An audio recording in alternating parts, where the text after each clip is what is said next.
Bienvenidas y bienvenidos al segundo encuentro sincrónico de esta versión del Diploma en Estrategias para la Docencia Universitaria. Estoy muy contenta en esta lluviosa tarde de poder compartir con mi estimado Aldo Campo González, quien es doctor en educación y es director fundador del Centro de Estudios Latinoamericanos de Educación Inclusiva. Bienvenido, Aldo, y muchas gracias por querer compartir con nosotros en este encuentro y el próximo viernes también. Adelante, Aldo. María Alejandra, estado tu tiempo en comunicación, resulte bien bonito y súper agradecido de la vicerrectoría de poder volver a estar en esta versión número 2 del diploma. Darle la bienvenida a todos los colegas que participan el día de hoy. Yo voy a encargarme de ver espacios de aprendizaje en el contexto de la diversidad, perspectiva tradicional con la que vinculamos la educación inclusiva, sino desde una perspectiva mucho más amplia, y vamos a revisar elementos que nos permitan enriquecer los contextos de enseñanza-aprendizaje a partir de la multiplicidad de disciplinas con las que aquí hay de trabajo. Pero antes de comenzar, como también nos vamos a encontrar la próxima semana, me gustaría saber quiénes son, qué es lo que hacen en la UTEM, la verdad, que investigan, etcétera, ¿no? Entonces te dejo abierto el micrófono ahí para que brevemente como que hagamos ese intercambio, hacerme una idea, voy a compartir esta jornada y la de la semana.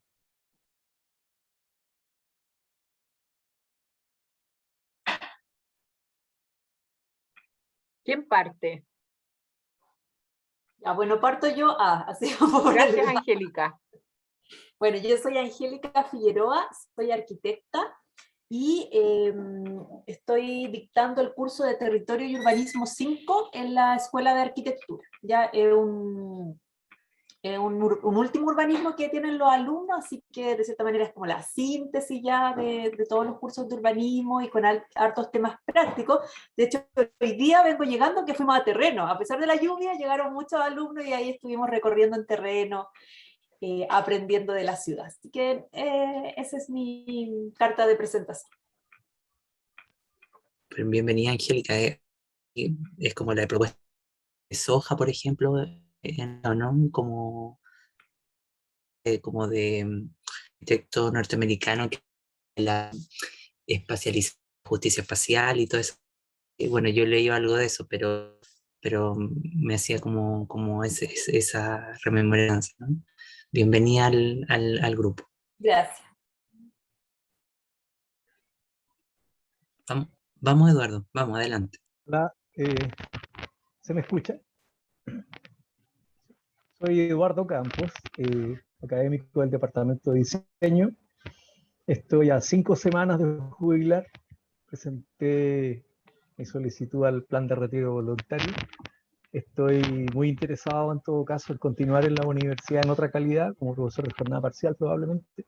Y me interesan mucho las temáticas que están abordando. Me he podido conectar algunos días martes, también algunos viernes, el viernes pasado por lo menos lo logré. Y nada, estoy feliz de lo que he podido conocer de este programa hasta aquí y espero seguir aprendiendo mucho.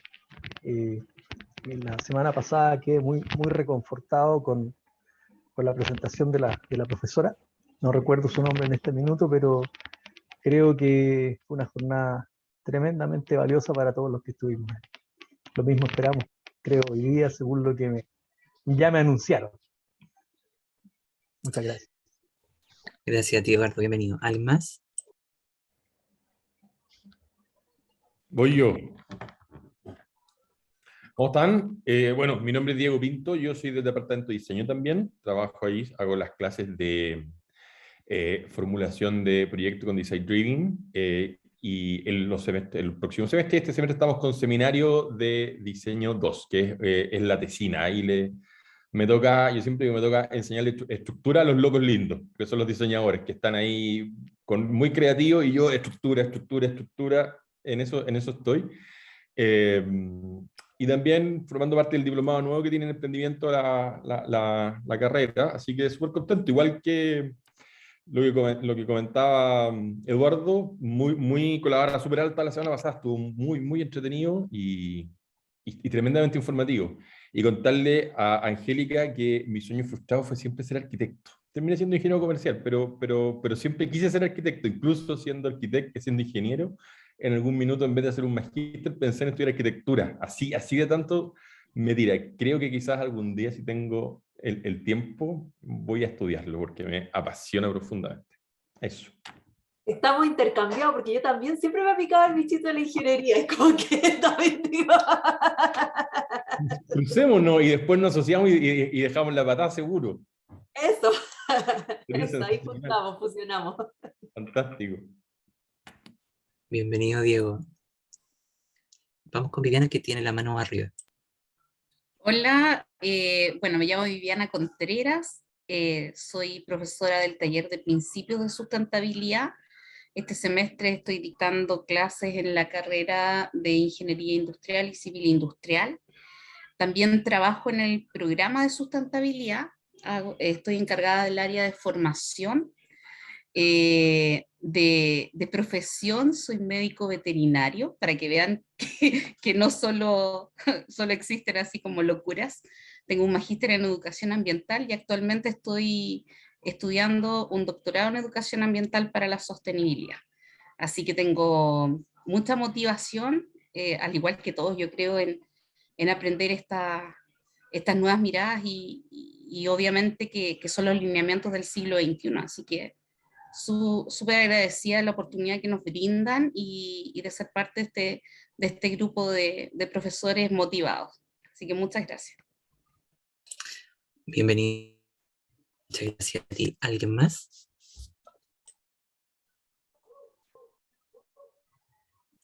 Nadie. Bueno, buenas tardes, buenas noches a todos. Mi nombre es Nadia Guajardo. Yo trabajo en el Programa Institucional de Fomento a la I+D+I, el PIDI, conocido como el PIDI. Actualmente me desempeño, ¿cierto?, como profesora en el doctorado, haciendo el curso de Fundamentos de Ingeniería de Procesos, del doctorado en Materiales de la UTEM. Y mi área de investigación va por el lado de los bioprocesos. Así que estoy bien motivada a aprender un poco más de lo que es educación en este diplomado. Bienvenida, Nadia. Gracias. Vamos con Samuel, que tiene la mano adelante, con Jean Paul. Hola Aldo, hola a todos, hola a todas. Soy Samuel Godoy. No estuve en la primera clase, así que me presento. Ahora estoy con COVID, me lo diagnosticaron hoy día, así que no pongo cámara, porque estoy un poco a mal traer. Pero bueno, soy geógrafo de profesión, trabajo en la Escuela de Trabajo Social. Por mi especialización, mi posgrado en antropología, me ha tocado hacer el curso de antropología, también investigación social. Actualmente estoy haciendo teoría social 1 y 2, porque bueno, soy un geógrafo que le interesan las ciencias sociales. Por eso me llamó la atención que Aldo conociera a Soya, a Eduardo Soya, que geógrafo que trabaja ahí con las postmetrópolis y las geografías postmodernas. Bien interesante su postura. Eso. Bienvenido, Samuel, y está mucho la propuesta de Teorema 6 de Geometría del Poder, que por lo menos en lo que yo investigo, te da muchas respuestas para salir de ese discurso de las desigualdades, entenderlas, ¿no? Así que bienvenido, Samuel. Vamos con Jean Paul. Hola a todos, mi nombre es Jean Paul, también vengo de la Escuela de Diseño, estoy especializado en estudios de texto e imagen y este año estamos viendo lo que es uno de los talleres de comunicación visual y estamos a cargo de los distintos procesos de representación en el taller. Eso. Bienvenido, Jean Paul. ¿Alguien más? Teresa, no la escuchamos.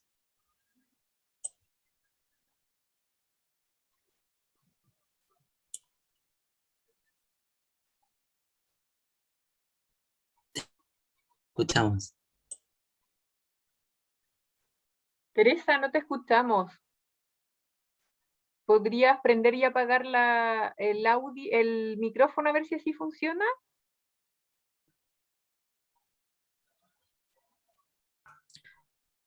Debe estar desconectado su micrófono porque aparece que está activo. Sí, aparece activo. Vamos por mientras con otro colega Vamos y a avanzar, resuelve su... Teresa. Ah, pero yo les puedo contar que Teresa es profesora de matemática, ¿verdad, Teresa? No, no te escuchamos, lamentablemente. ¿Sabes que lo que tiene que ser? Que cuando uno ingresa a Zoom, te dice si vas a ingresar con el micrófono. Y a lo mejor Teresa no ingresó con el micrófono activándolo. Y por eso es que no la escuchamos, creo yo. Puede ser. Y también, ¿sabes qué, Teresa? A mí me ha funcionado que salgas y vuelvas a entrar, ¿te parece?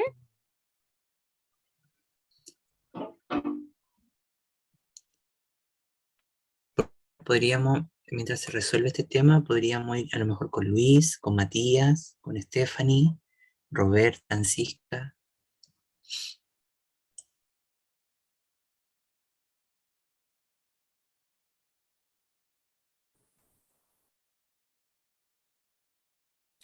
Hola, buenas tardes. Mi nombre es Luis Gutiérrez, yo soy ingeniero civil industrial, trabajo en el Departamento de Informática y Computación y estoy dicto a asignaturas de tercero y cuarto año, base de datos y taller de sistema de información y eventualmente algunos cursos de primer año. Y bueno, como ingeniero metido en temas de educación y quiero aprender más y poder tener más conocimientos de cosas que obviamente por mi profesión no está, digamos, dentro de mi currículum, pero las ganas, digamos, y de poder enseñar, digamos, las tengo, así que por eso estoy buscando más conocimiento. Eso. Bienvenido, muchas gracias. Gracias. ¿Qué más?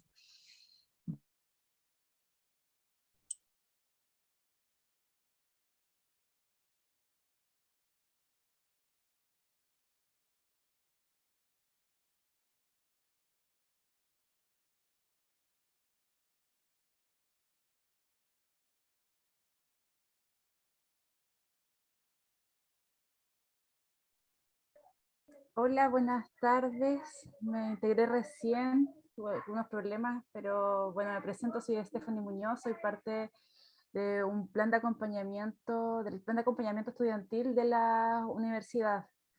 Y bueno, en base a eso y también a trabajar con estudiantes en situación de discapacidad es que me interesa este tema y he estado en realidad trabajando hace varios años en temáticas de acompañamiento y obviamente el tema el trabajo con los docentes también es de mi interés en ese sentido y poder conocer o tener también la experiencia de Aldo que he visto su trabajo, sus publicaciones, me es muy relevante. Gracias, Stephanie, bienvenida. Estábamos en la reunión que no se pudo hacer en la mañana. En la mañana, sí. Sí, por eso. Puede ser esto, a ver. Ahí, Teresa, te escuchamos bien. Parece que ahí la estamos escuchando. Adelante, Teresa.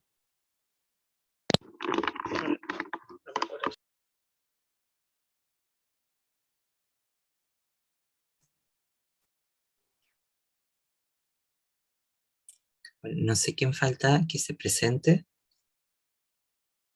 Si no, podemos comenzar, ¿no? Hola, buenas tardes, buenas noches a todos. Hola, Matías. ¿Qué tal? Bueno, yo soy profesor de educación física, soy docente de profesión. Me dedico, o porque soy parte de la UTEM, porque estoy en el plan de convenio con alumnos de la Universidad del Pacífico. Y específicamente estoy haciendo supervisiones de prácticas profesionales en alumnos de técnico deportivo de educación superior.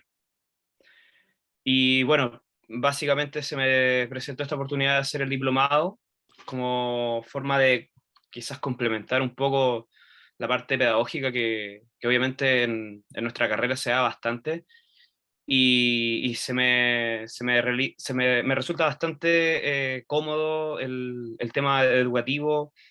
Es algo que me atrae bastante en cuanto a docencia y principalmente para adquirir, obviamente, mejores herramientas en cuanto a educación, que nunca está de más desde la parte docente, así que eso es por mi parte, por lo menos. Bienvenido, Matías, a la guía. Gracias. Teresa, vamos con usted.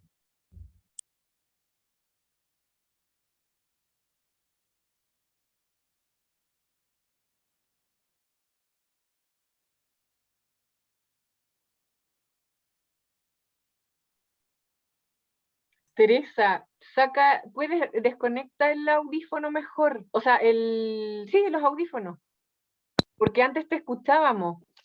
¿Me escuchan ahora? Sí, hola Sí. Teresa, Mira, súper. es que me cambié porque mi hija me acaba de decir cómprate un computador nuevo porque se nos sirve, así que conéctate con el teléfono. Sí, bueno, yo soy del departamento de matemática, la vieja mala del departamento de matemática. Bueno, soy licenciada en matemática, doctora en ingeniería. En este minuto estoy dictando 3 ramos, pero el que más me gusta a mí es ecuaciones diferenciales. Eso es básicamente, ¿no? Y sí, me he dedicado a hacer análisis de los alumnos porque presto servicio en la Facultad de Construcción y he seguido desde el 2009 toda la historia de ellos, su entorno, su desempeño académico, el análisis psicosocial de la situación de ellos y he expuesto en algunos lugares la situación de ellos, en el departamento también y en la facultad. Es bien interesante ver cómo ha evolucionado los alumnos y no para bien, eso es lamentable. Eso es lamentable. Eso yo podría decir básicamente, no mucho más cosas. Bienvenida, Teresa. Muchísimas gracias ¿Sí? y a todas por su presentación. Yo voy a partir con lo que María Alejandra y Lorena me han encomendado. ¿Ya? Ustedes me avisan cuando yo tenga mi pantalla compartida, porfa. Bueno, yo la puedo ver, ¿no es cierto? Yo elaboré una presentación un poco extensa, pero no para en qué sentido la hice extensa, porque en mucho detalle vamos a tener que revisar ustedes tranquilamente, ¿no? Bueno, yo quiero dejar en claro una cuestión bien importante para mí, por lo menos, y que cuando hablamos de esta idea de la acción, ya, en el contexto de la inclusión, la diversidad, no estamos hablando exclusivamente de la discapacidad de los colectivos estudiantiles que tengan o alguna situación de discapacidad, ni exclusivamente estamos hablando de mal llamado de grupo vulnerable, porque esas categorías van a correr de forma paralela con estas medidas compensatorias, ya que son pensar que los grupos que tendrían que históricamente no han estado en la universidad y tendrían que incorporarse. En esa lógica, entonces, lo que día de hoy es de pensar cómo se esta formación, contextos de enseñanza de distintas disciplinas, disciplinas de arquitectura, diseño, de trabajo, de geografía, de educación física, son distintos campos disciplinarios, pero que se enfrentan a enseñar. Esto tiene retos importantes en la heterogeneidad de los estudiantes. Bueno, en ese sentido preparé esta presentación en 3 grandes momentos. En un primer momento, todo lo que tiene que ver, lo breve, que tiene que ver con esta inclusión y diversidad en la educación superior, lo medular, que es el aprendizaje en la superior, pero desde una idea de justicia cognitiva, multiplicidad de estudiantes que ingresan a la universidad y cómo asumimos el pensar la enseñanza, ¿ya? Y lo complementario que ver cuestiones a, eh, o aspectos que ahora acompañan el proceso de cognitiva de nuestra vida, ¿no? Como es la modalidad cultural cognitiva, la evaluación desde aprendizaje centrado al estudiante hace, etcétera, y cómo aprendido, ¿vale? Son en el fondo clave que están inspiradas en pensar a la multiplicidad de estudiantes. Pero antes de eso, a mí me gustaría que quisiera.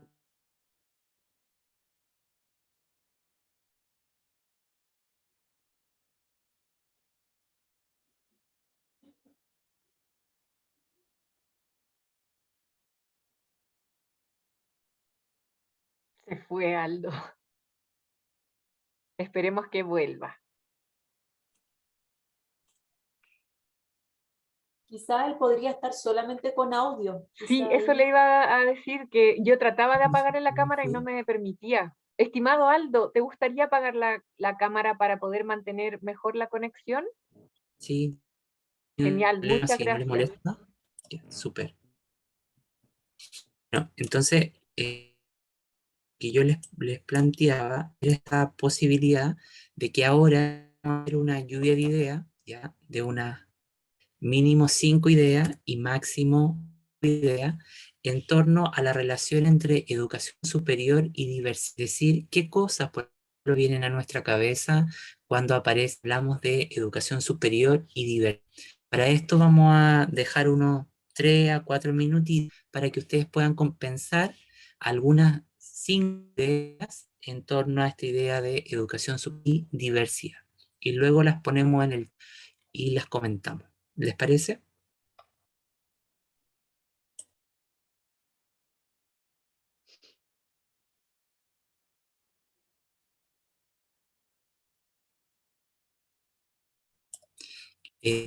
Hacer es pensar 5 ideas claves relevantes para hablar de diversidad e inclusión en el superior.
Le dar esas ideas, ¿no es verdad? Ya antes de comenzar. No son respuestas científicas, no son respuestas de diccionario, sino todo aquello que viene a su cabeza cuando hablamos de esto, ¿no? A ver, ¿qué va apareciendo en nuestra cabeza? ¿Qué nos dicen nuestros conocimientos previos?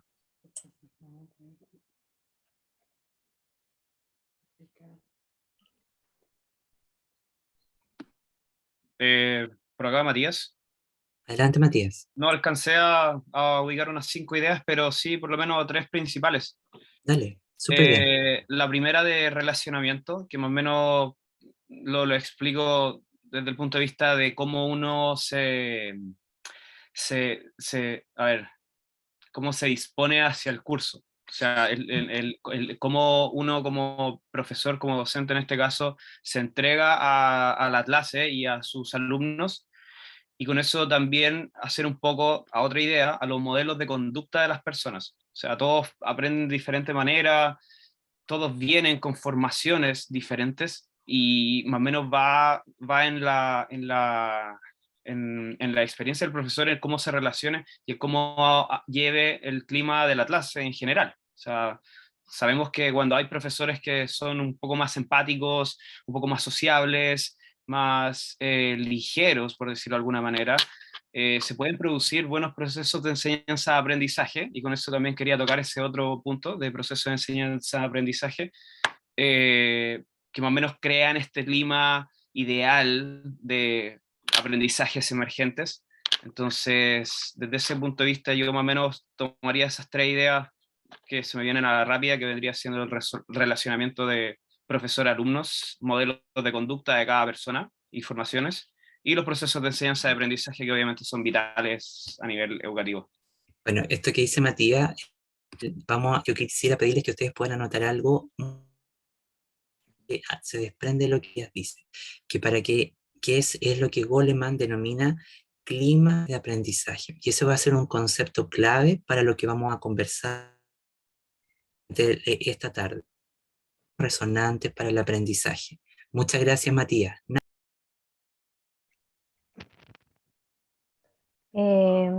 Bueno, yo anoté acá, por ejemplo, las motivaciones, porque cada estudiante tiene diferentes motivaciones hacia lo que está aprendiendo. También los estilos de aprendizaje, que no todos tienen, todos los estudiantes tienen el mismo estilo de aprendizaje. Otra cosa que había notado es el origen social de los estudiantes, ¿ya? Que ahí también hay que considerarlo. La cultura y también los intereses que puedan tener los estudiantes. Más que nada eso se me ocurre, se me viene a la cabeza. Muchísimas gracias, Nadia. Muy ¿Puedo bien. comentar? Estaba Viviana con la mano arriba, luego vamos con usted, ¿puede ser? Sí, pues. Gracias. Gracias. Comparto con Nadia algunos conceptos. Se me vinieron varias ideas, así como lluvia de ideas, respecto de la diversidad o perfil de nuestros estudiantes, tal vez en base a su origen étnico. También hay que considerar eso como un factor hoy en día, el estrato social, sus territorios, su contexto. O sea, porque hay una diversidad de realidades en nuestras aulas. Algunos tienen características que son madres, son padres, que tienen cuidadores adultos mayores. También se me vino a la mente la diversidad de competencias, de sus estilos de aprendizaje, si tienen competencias blandas o no, sus vocaciones, sus estilos de aprendizaje, reitero, y el nivel con el que ingresan de escolaridad, de competencias básicas, que también puede ser importante al momento de dictar nuestra clase, tenerlo en consideración. Eso es como lo que se me vino en un principio. Súper bien, Viviana, muchísimas gracias. Ahora sí, vamos con el compañero que quería intervenir. Eduardo, ¿yo? Eduardo, adelante. Lo primero que anoté, un par de ideas, es recordé las palabras de Maturana respecto del reconocimiento de los otros como legítimos, valorar la diversidad de opinión, el pensamiento de los otros, aceptarlo y trabajar porque exista una buena convivencia pese a todas nuestras diferencias. Por un lado, la universidad está recibiendo personas distintas y por lo tanto debe también buscar la manera de ser un excelente espacio para cada uno y cada uno, independiente de esa diversidad. También que la propia disciplina del diseño, como segunda idea, tiene entre sus singularidades la evolución de las cosas, el mejoramiento constante de las condiciones de habitabilidad, del equipamiento necesario para el desarrollo de diferentes puestos de trabajo, diversas actividades, etc. Por tanto, debe ser, digamos, de una mente abierta, no solo los que estudian, los profesores, los que conformamos la comunidad, sino que generar también el clima adecuado para que esa diversidad pueda ocurrir. Y lo digo particularmente porque en estos últimos años he estado el 50% de mi tiempo trabajando con alumnos de primero. Y coincido con lo que comentaba Nadia totalmente y Viviana respecto de hacer un reconocimiento del origen de nuestros estudiantes. Por ejemplo, varias veces hemos conversado con los colegas cuál fue el tercero medio que recibieron los estudiantes que hoy día tenemos en primer año. El tercero medio, que fue el 2019, ya, fue una improvisación en la mayoría de los colegios de pocos recursos, una improvisación de educación a distancia en la medida de lo posible, y en algunos casos un tercero medio muy poco profundo. No, fue una pincelada para muchos estudiantes lo que vivieron en tercero y también en cuarto medio. Ahora estamos en la siguiente etapa recibiéndolos con todo lo que puede significar esas falencias. Dije mal el año 2020 y 2021 quise decir, ¿eh? Tercer y cuarto medio de los alumnos que están cursando primero, o al menos de la mayoría.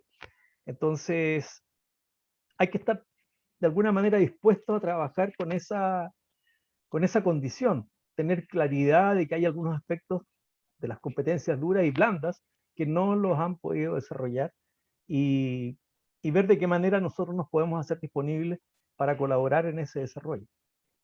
Eso. Muchas gracias, Eduardo. Vamos con Angélica.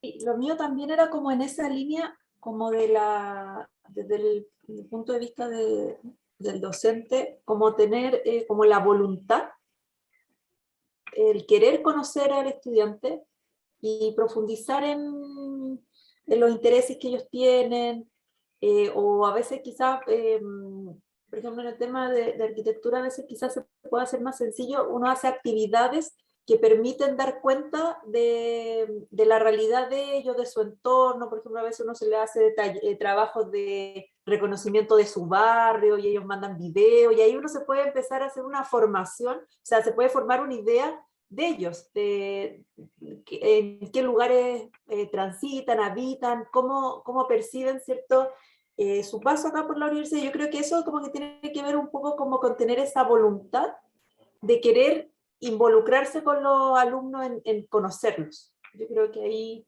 es un punto clave. Muchísimas gracias, Angélica. No sé si alguien más quiere aportar algo.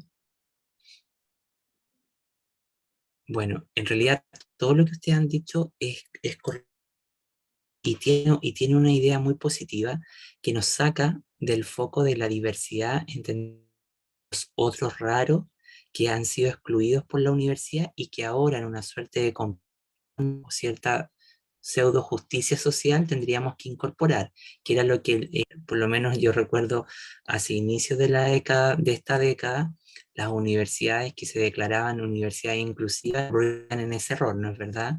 Y que filosóficamente se llama el problema ontológico sociales, como pensar la diferencia siempre asociada a atributos negativos.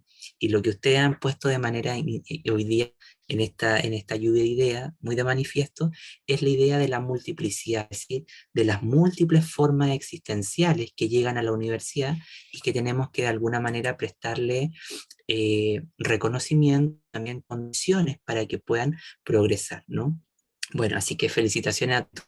Ahora nos vamos como bien. ¿Están preparados? Sí, capitán, estamos listos. Muy bien, comenzamos. Bueno, yo soy profe formado de primaria, entonces a veces me sale eso, ya no lo vayan a tomar a mal. Bueno, entonces lo que me gustaría es que pudiéramos pensar, yo quisiera hacer una idea y que para mí es muy importante, que la educación inclusiva ya no es un eslogan, ni tampoco es una propaganda, un mensaje de propaganda, ni mucho menos un cliché, ni un eslogan, sino que es un... ¿Sí? Diego Pinto quiere opinar, ¿le podemos dar unos minutitos Claro, también? con todo Adelante, gusto. Diego. Sí, No, adelante. pero ya pasó, po. No, No, pues dale nomás, pues Diego. No, yo no pensé 5 ideas, pero a mí me queda, siempre lo he pensado, si la inclusión existe y el concepto está y está latente porque hay exclusión. Y yo siempre nunca nadie me da una respuesta que me satisfaga. Pero, ¿por qué alguien, en este caso nuestro alumno, se logra sentir excluido? Hay de repente situaciones que son tremendamente evidentes, pero muchas de esas, la gran mayoría diría yo, tienen que ver con las seguridades que ellos tienen. Porque puede pasar que alguien pase por un lado un alumno y le diga, negro feo, por ejemplo. Ya él encuentra que le da lo mismo y no le llega. Entonces yo siempre he querido saber un paso más allá. ¿Por qué hay personas que sí les llega? Porque finalmente somos todos distintos y aquí nadie es igual a nadie. Exacto, es que eso es. Siempre somos todos distintos. Y hay personas que le van a gustar mis características y otras que no. Y la persona a lo mejor va a ocupar un tono de voz en el cual va a resaltar alguna característica mía que no le gusta. ¿Por qué? ¿Por qué? Insisto, hay situaciones que son evidentes, que son irrefutablemente de discriminación y casi maltrato. Pero en lo cotidiano yo creo que hay muchas situaciones que tienen que ver con la persona en sí, que se permite de alguna manera que le importe la opinión de otro, que lo intenta excluir. No sé si me expliqué bien. Sí, mira, en la pregunta, ¿ya? Porque ahí creo que hay que distinguir varias cosas, ¿ya? Cosas que, lo primero es como la pregunta cuando tú dices, si hay inclusión, ¿por qué hay exclusión, no? Entonces, eso, por ejemplo, es complicado. ¿Por qué razón? Porque la idea de la inclusión, como está pensada, es una idea de una práctica compensatoria, es decir, existen las estructuras sociales que conocemos, que son reguladas por distintos formatos del poder, eh, opresiones, segregaciones, violencias estructurales, discriminaciones de todo tipo, y pareciera que hay otros que están en los márgenes, unos márgenes que son ficticios, porque esa es una regulación eurocentrada, ¿ya? Y eso hace que de alguna manera pensemos que al incluido va a desaparecer la exclusión, porque eso es un proceso dinámico, ¿no? No es tan así, ¿ya? Eso es lo primero. No porque hay inclusión va a haber exclusión necesariamente, o porque hay exclusión se va a resolver con la inclusión, ¿ya? Porque son fenómenos estructurales de cómo están configurados nuestras sociedades en las que nosotros vivimos. Y desde la filosofía política, por ejemplo, en términos muy sencillos, eso se llama, ¿ustedes me escuchan bien? Eso se llama el análisis, entonces, de Yo te entender apagué cómo se la produce. cámara, ¿Sí? te apagué la cámara y también apagué la ¿Ya? mía por el bien de la estabilidad de la conexión. Te estaba avisando por el chat y Súper, no te por... Ya, preocupes. sí, adelante. No te preocupes, Ale, tranquila. Entonces, en lo que le decía, que en el fondo eso tiene que ver con comprender cómo funcionan los relacionamientos estructurales de la sociedad, las que hacen que la sociedad funcione como la conocemos. Eso es lo que y eso es lo que produce, si las reglas de funcionamiento son altamente segregadoras, excluyentes, por consecuencia va a haber un sistema educativo que a per se va a tener esas características, ¿ya?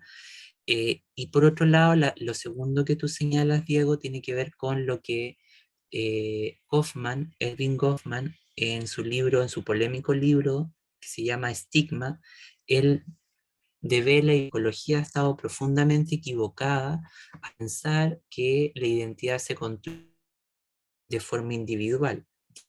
Un concepto que se llama valía social. ¿Y qué es la valía social? Una entidad que es construida, pero a partir de la información que mi entorno me entrega. Y eso, en el fondo, sí, y eso la antropología lo ha trabajado profundamente.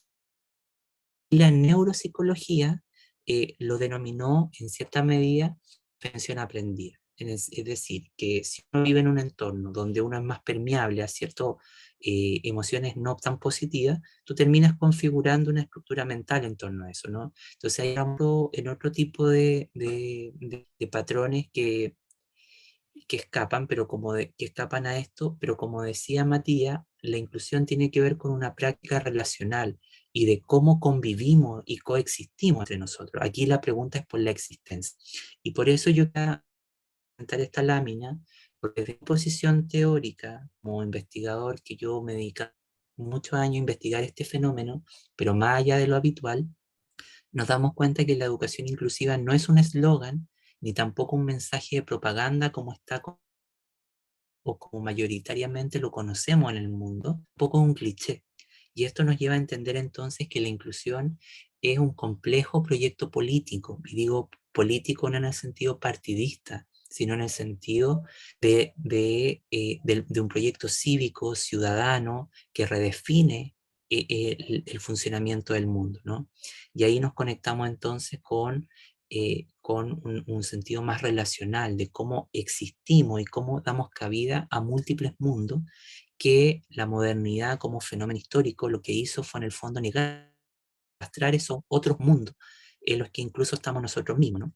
Bueno, en ese sentido entonces, lo que avanzar, es decir, es dejar muy clarito además, la pregunta por la educación inclusiva en el mundo hoy no es otra cosa que una respuesta importante y significativa a las múltiples formas existenciales del ser. Nosotros en cualquier nivel educativo trabajamos con múltiples formas de existencia, no un sujeto único, homogéneo, cerrado, estático, sino que trabajamos múltiples formas existenciales.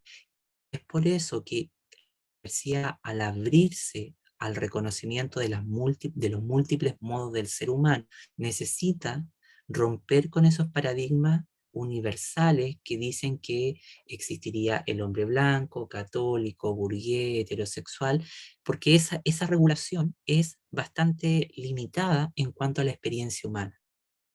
Y sobre todo en el contexto latinoamericano, hay muchas más formas culturales que estas legitimadas en el canon occidental. En ese sentido, no, tampoco la inclusión va a estar interesado en, como dice después de los puntos suspensivos, no está interesado en producir estructuras de asimilación, es decir, mantener el orden de las estructuras como están e incorporar más personas, que es lo que comúnmente se hace, abrir las puertas y dejar que muchos grupos ingresen a través de políticas de cuoteo. Sino lo que nos interesa acá es pensar o producir un cambio en la estructura de funcionamiento institucional, pedagógica, para que nuestros estudiantes puedan progresar, encontrando los apoyos que son adecuados y entendiendo qué variables o formas de desigualdad cruzan la experiencia de mis estudiantes, ¿no? Y eso es lo que Eduardo, Nadia y la compañera y Angélica mencionaban en cuanto a esto de conocer la realidad de los puntos de arranque de nuestros estudiantes. Además, las instituciones, tanto escolares como de educación superior, producen algo que se llama el destino social, es decir, el tipo de formación que le demos a nuestros estudiantes va a delimitar el tipo de destino social, decir cómo, a qué laborales van a llegar, cómo se van a mover en la sociedad, etc. Bueno, en ese sentido, yo quisiera, me alegro mucho que aquí ya esté instalada la idea en este grupo, la diversidad no habita en aquellos raros que están en los márgenes de la sociedad, aquellos que históricamente entendían como personas con discapacidad, grupos vulnerables, indígenas, que ojo, el concepto de indígena y negro son profundamente coloniales, ¿no? Además, tampoco está en grupos de sectores económicos expandidos, sino que la diversidad propiedad connatural a nuestra experiencia humana. Es decir, en la base de nuestra naturaleza humana aparece esta categoría de diversidad. Pero si ustedes se fijan en la imagen, hay múltiples. Lo correcto es entender que el ser humano está regulado por una multiplicidad de formas existenciales, pero que cada una de ellas está cruzada por la singularidad. Por eso que lo correcto sería entender que si bien nuestra experiencia humana es múltiple, cada persona termina siendo un ser singular. Y esa singularidad es la que nos permite reconocer que hay múltiples formas de ser hombre, de ser niño, de ser adolescente, de ser mujer, de ser anciano. Y eso es nosotros es la complejidad, porque sobre todo cuando hacemos clase, que es entender qué pasa en la cabeza de nuestros estudiantes en sus estructuras cognitivas y cómo hacemos encajar la enseñanza en cada una de las estructuras. Bien, bueno, hasta allí podríamos entonces avanzar. Bueno, Vamos ahora a situarnos, queridos compañeros, lo que se llama el aprendizaje en la educación superior desde una perspectiva de equidad cognitiva, ¿sí? Bueno, en esta idea, lo primero que me gustaría es preguntarles, ¿no? Que podamos responder, no sé si quieren a través del, del chat o del micrófono, la pregunta 1 o la 2. ¿Todos los alumnos o los estudiantes son capaces de, y todos los profesores somos capaces de? ¿Qué creen ustedes? ¿De qué son capaces nuestros estudiantes? ¿De qué somos capaces nosotros los profesores?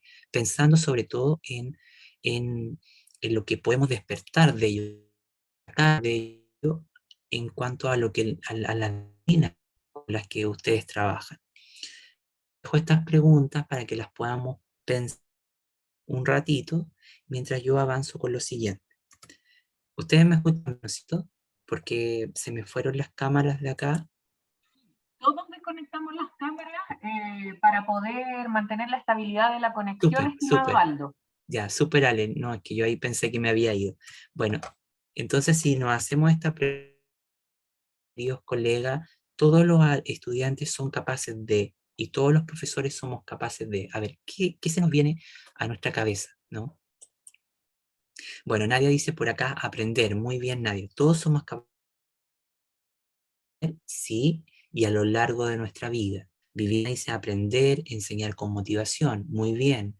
Sobre qué dice Viviana es muy importante el punto 2, porque la motivación es algo intrínseco. Puedo llegar a la sala de clase con materiales, con una gran energía, pero si el otro no tiene una predisposición, va a ser muy difícil que yo pueda justamente producir eso. Lo que en todo contexto educativo se necesitaría entonces una alta dosis de emocionalidad, un clima resonante para el aprendizaje. Bueno, acá Diego nos dice todos los estudiantes somos capaces de evolucionar y mejorar a través de la educación. Stephanie nos dice aprender y enseñar. Eduardo, aprender, profesores, proveer situaciones de aprendizaje. Nadia, comprender a los estudiantes. Diego dice además que los profesores son capaces de generar cambio en nuestros alumnos. Exacto. Y aquí es muy importante porque en el fondo ha descubierto que todo el ser humano, cuando hay un aprendizaje real, ese aprendizaje se vuelve real, se vuelve efectivo.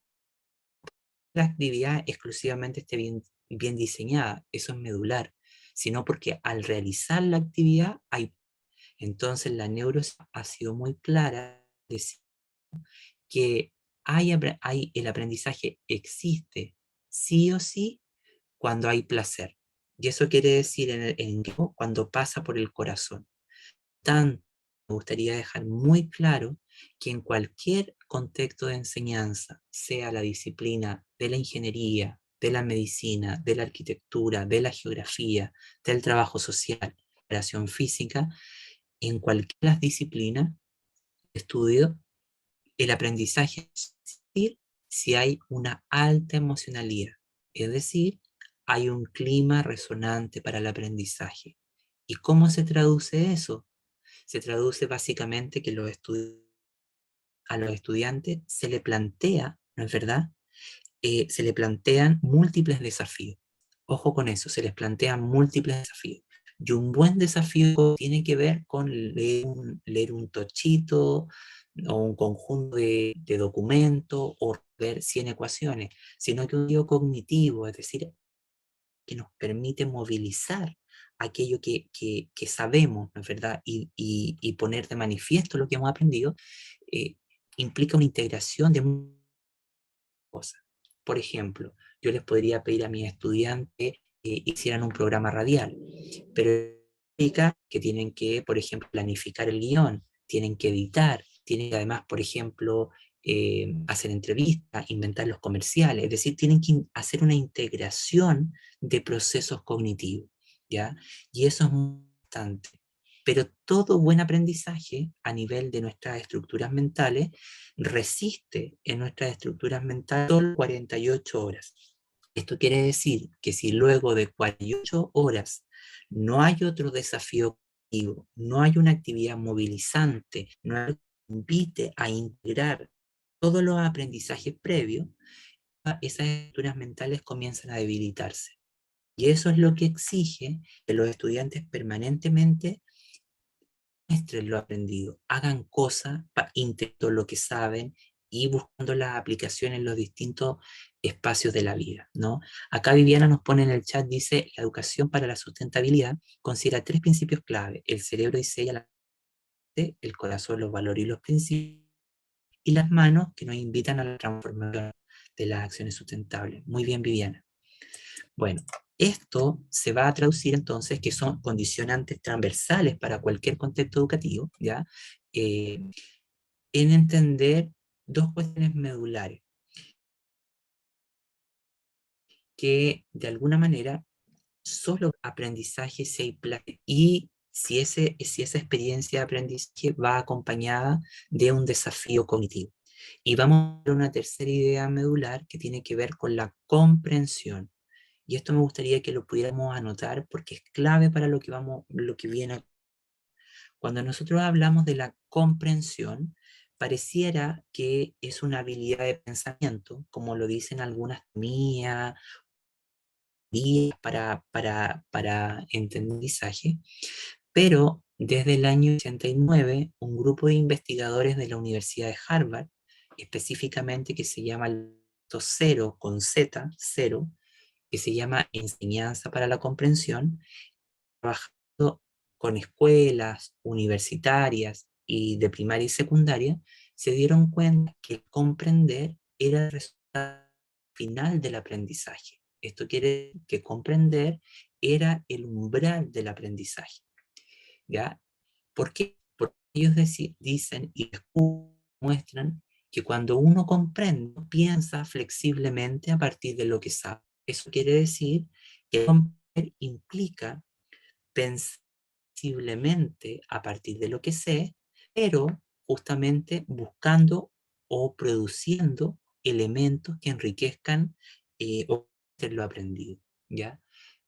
Por ejemplo, a veces uno va a una charla o va a un curso o está en una clase y de esa clase siente que todo lo aprendió, como que entró en mí esa información y yo me apropié. Llego a la casa y le comento a mi mamá, a mi hermano o a mi polola, ¿no es verdad? ¿Ha pasado una vez esa situación que usted quiere transmitir eso que le resonó tan fuerte? ¿Le ha pasado alguna vez? ¿Alguno de ustedes le ha sucedido eso? Quiere decir que hubo un proceso de comprensión, que en el fondo hubo una opción, fue flexible, la creación de esa en su estructura, cuando ustedes lo están replicando con palabras en distintos contextos, en distintos lugares. No hay cosa mejor para el aprendizaje que cuando somos capaces de explicarlo con nuestras propias palabras, ¿sí?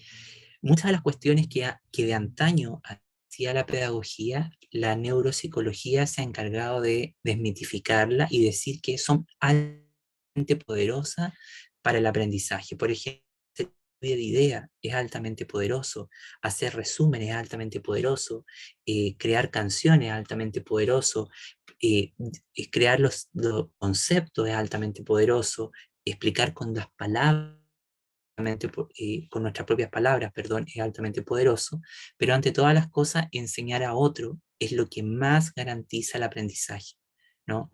Entonces, dicho esto, a mí me gustaría que ustedes pudieran observar esta imagen que aparece acá. A ver, hay algo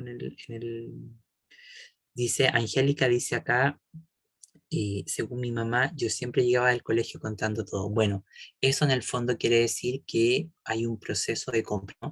Pero ¿le ha pasado alguna vez que alguien le está conversando algo o están en una situación de profesional, académica, y alguien está hablando algo, pero esa información no logra penetrar en nosotros por ningún lado, no entra en nuestro cerebro? ¿Le ha pasado?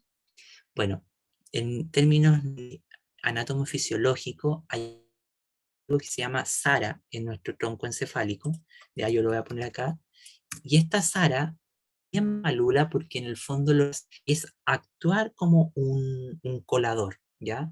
Y esto para cualquier situación de la vida, sea de aprendizaje académico o para la vida en general. El SARA, que está ubicado en nuestro tronco encefálico, lo que hace es actuar como una especie de colador, como una especie de filtro. ¿Y qué pasa? Que en el fondo el cerebro humano solo la información que para él o ella es relevante. Ojo con eso. Nuestros estudiantes, a veces uno llega muy motivado a dar clase, empieza a dar clase y pregunta, a ver, ¿qué vimos en la clase pasada?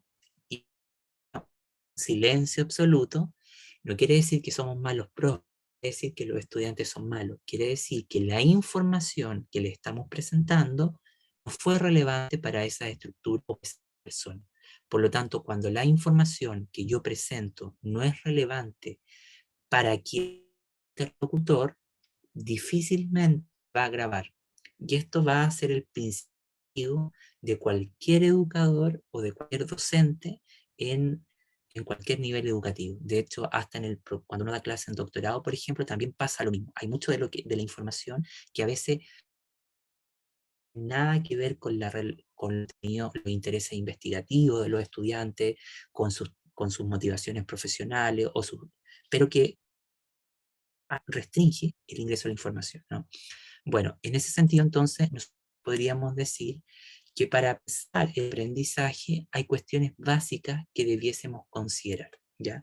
Y que todo de lo cognitivo va a ser mucho más complejo, va a seguir el esquema que ustedes están viendo a continuación, ¿no? Bueno, avance. ¿Hasta aquí hay alguien que tenga alguna pregunta, algún comentario, algo así?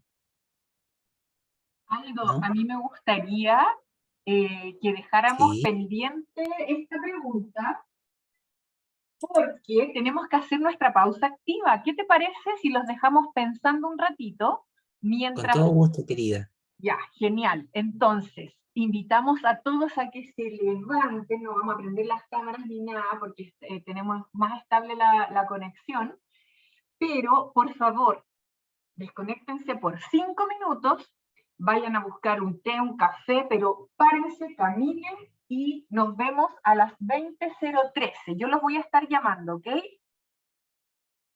Nos vemos.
Estimados participantes del DBU, aunque no lo crean, ya han pasado 5 minutos, así que los invitamos a reintegrarse.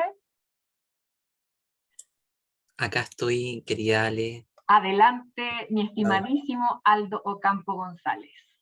Gracias, María Alejandra. Bueno, yo quiero preguntarle a los colegas si me van siguiendo bien en la explicación. Cuando tengan algún aporte, algo que quieran aportar, me interrumpen y vamos avanzando, ¿les parece? Se escriben en el chat que sí, que ok. Gracias, chiquillos. Bueno, seguimos entonces.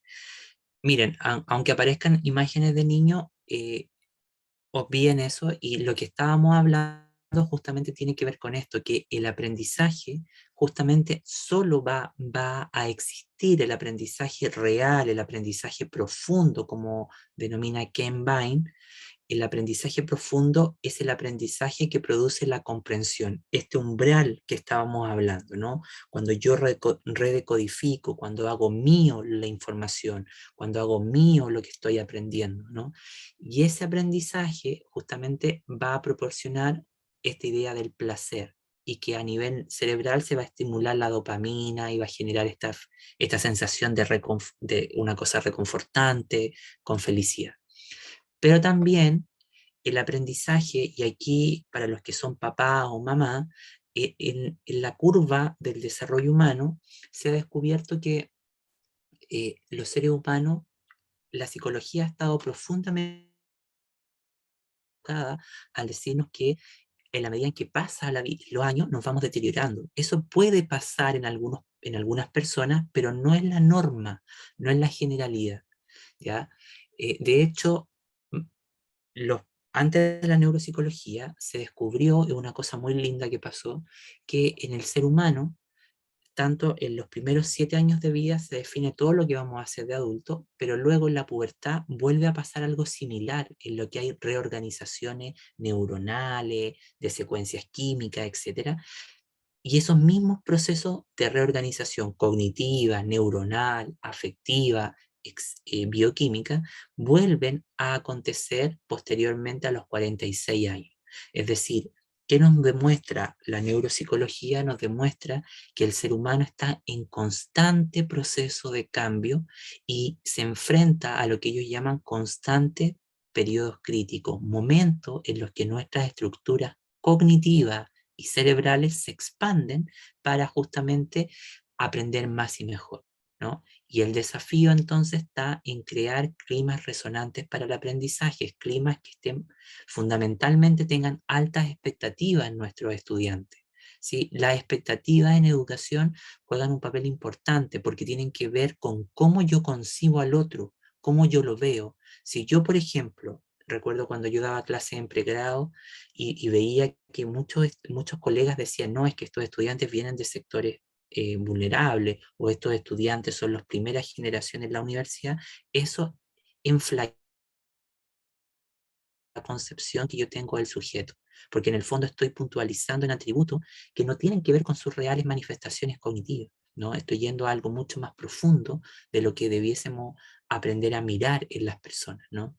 Y reconocer, como dice la sociología francesa, que los talentos están distribuidos de forma por toda la sociedad.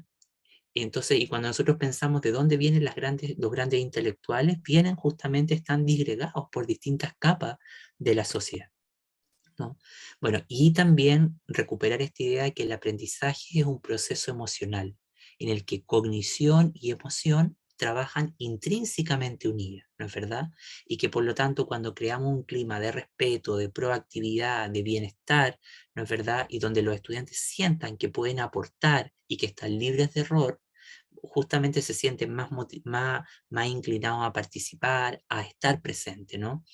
Y hay que reconocer que van a haber clases en las que pueden convertirse en climas tóxicos para el aprendizaje. Y los climas tóxicos son los que le cierran la puerta a la inteligencia, son los que producen la reactividad a nivel cognitivo, limitan la búsqueda de nuevas oportunidades, la profundización en el conocimiento, etc. En cambio, cuando tenemos esos estudiantes que nos están esperando en el pasillo para entrar a la... nos empiezan a mostrar el texto todo haciéndonos 1000 preguntas, son estudiantes que demuestran una conducta proactiva, que buscando más oportunidades de aprendizaje, y eso es lo que uno agradece en el fondo como profe.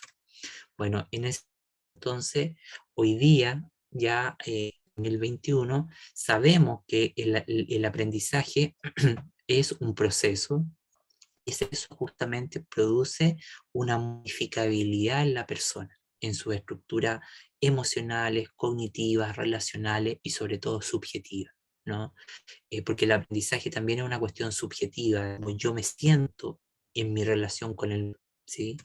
Bueno, desde ahí, la clave de todo esto está en este esquema, queridos colegas, queridos compañeros, que tiene que ver con esta idea de pensar, vamos a ver cada una de estas cosas para explicarlas, ¿ya?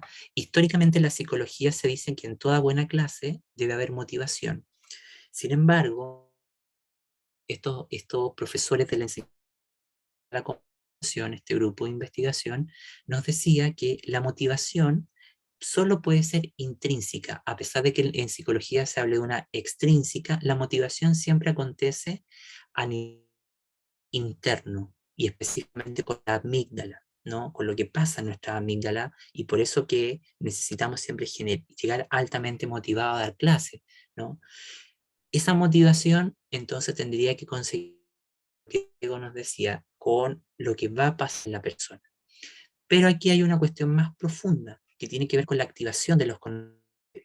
A veces se dice que uno tiene que partir una clase haciendo preguntas clave, recuperando qué creen saber las personas sobre tal tema. Sin embargo, esos conocimientos previos, psicología cognitiva, se llaman creencias intuitivas. Las creencias intuitivas son todos aquellos preconceptos, ideas preconcebidas que yo tengo, pero no necesariamente son lo que en realidad son, ¿ya? Si uno no las aclara en el momento, si uno no les da una respuesta profunda, pero comprensible, va a haber existir dificultades en la aplicación del conocimiento, ¿ya?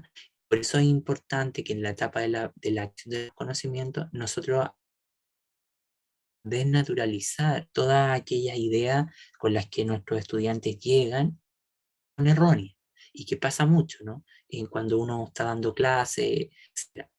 Y aquí también dice que debe existir un testeo de la comprensión, es decir, de cómo los estudiantes se lucrando con el aprendizaje y también con las maneras en las que entregamos la información.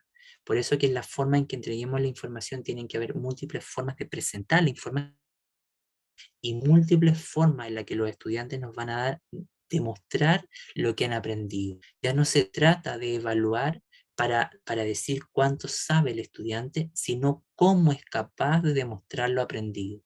Y eso es el gran reto que tenemos los profesores al pensar la enseñanza. ¿Cómo nos va a demostrar este chico o esta chica que sabe lo que dice saber? ¿Sí? Y eso es un proceso de comprensión, pero además es lo que se llama la perspectiva del desempeño. Cómo yo demuestro lo que realmente digo saber. Y eso está asociado a la memoria de largo plazo. ¿Qué es eso en el fondo? La memoria de largo plazo es la que consolida la información, la que consolida el conocimiento, solo manipulación de la información, cuando yo soy capaz de hacer múltiples cosas con lo que estoy haciendo. Por lo tanto, la etapa de consolidación, el consolidar la información y consolidar un aprendizaje, depende particularmente de qué cosas yo le voy a ir a los estudiantes que hagan, ¿sí? Y que esas actividades justamente ser intencionadas, no pueden ser cualquier cosa, y que van a estar en directa relación con la naturaleza de lo que ustedes están enseñando, ¿sí? Hace mucho se discutía y se decía que, bueno, los que estudian física o la enseñan haciendo lo que hace el físico. La literatura se aprende haciendo lo que hace el escritor. Las artes se aprenden haciendo lo que hace el artista. Y que no es solamente dibujar, sino que el proceso, ¿no? Entonces, eso implicaría considerar esto que está acá. Bueno, un segundito, por favor. Aquí. Y aquí está la idea de la memoria de largo plazo. que yo les comentaba. Que en el fondo nosotros trabajamos constantemente en una clase presencial o a distancia con la memoria sensorial. Es decir, con aquella que capta estímulos, con aquella que recoge información, pero no la profundiza. Y lo que nosotros necesitamos es pasar a la memoria de trabajo, es decir, o de largo plazo, que es la que se caracteriza por apropiarse de la información siempre y cuando nosotros seamos capaces de manipular, de hacer cosas para consolidar eso. Por lo tanto, se aprende más y mejor haciendo, se aprende más y mejor poniendo en práctica, se aprende más y mejor investigando, se aprende más y mejor haciendo, produciendo, creando, ¿no? Esa es como la clave en términos cognitivos y que está validada a nivel mundial. Kane Vine, en el año 2006, publica un maravilloso libro que fue casi un bestseller en Norteamérica y que se llamó Los mejores profesores en la universidad. 5 o 7 años después, el libro fue tan exitoso que aplicó lo mismo a niveles de primaria y se preguntó y lo tituló de buenos profesores. Bueno, en el contexto universitario, él descubrió que solamente existe un aprendizaje, que es el aprendizaje real. Las otras clasificaciones de aprendizaje son aprendizajes parciales y en cierta medida pseudo formas del aprendizaje. El aprendizaje real es el que se llama aprendizaje profundo y que es el que está asociado a la comprensión. ¿Y cómo él define el aprendizaje profundo? Él lo define como capacidad de interacción con algo que es desconocido, desconocido. El ser creativo es parte del aprendizaje profundo, porque para ser creativo yo necesito 4 cosas previas, por ejemplo, flexibilidad, fluidez, velocidad y elaboración. Es decir, yo tengo que ser rápido en mi respuesta, tengo que ser flexible, etcétera, ¿no? Y en ese sentido, el aprendizaje profundo es aquel que justamente logra esta idea de pensar flexiblemente, de integrar todo lo que yo sé para producir algo completamente nuevo o una elaboración distinta. También identifica 2 tipos de aprendizaje, uno estratégico y uno superficial. El estratégico, tradicionalmente vemos eso que nunca engancharon con nuestra asignatura, aquellos estudiantes que en general no saben por qué están estudiando la carrera o no saben qué están haciendo en nuestra asignatura, son aquellos estudiantes que siempre tienen un afán competitivo de pasar, de aprobar el ramo para la certificación. Siempre están preocupados de, oye, ¿qué preguntas te hizo el profe en la prueba? Etcétera, ¿no? Este es un aprendizaje, como él dice, que tiene un afán competitivo y que se basa más bien en un valor de cambio y no de uso. Es decir, no estoy interesado en el conocimiento, en el beneficio que éste tiene, sino que en solamente para aprobar. Y en una forma muy similar es que el aprendizaje superficial, que en el fondo es el que nos permite que funciona por evasión y no por motivación, y el que en el fondo uno puede, que después David Perkin denomina como el síndrome del pensamiento frágil, aquellas manifestaciones cognitivas en las que uno dice, los estudiantes creen haber aprendido algo, pero no saben explicarlo con sus palabras, no saben hacer algo con lo que han aprendido. Por ejemplo, a veces uno está en una clase, en un seminario, en una conversación y uno dice, oye, esto yo lo estudié en la universidad, pero no me acuerdo, no sé cómo explicarlo. Esas situación en la que mejor ejemplifica el aprendizaje superficial. Uno entiende una idea, tiene una idea vaga de algo, pero es incapaz de explicarlo con sus palabras o hacer algo con respecto a esto, ¿no? Eduardo, me disculpa cuando usted... sí, lo voy a anotar acá, perdón lo que preguntaba Angélica. El libro se llama ¿Qué hacen los buenos profesores en la universidad?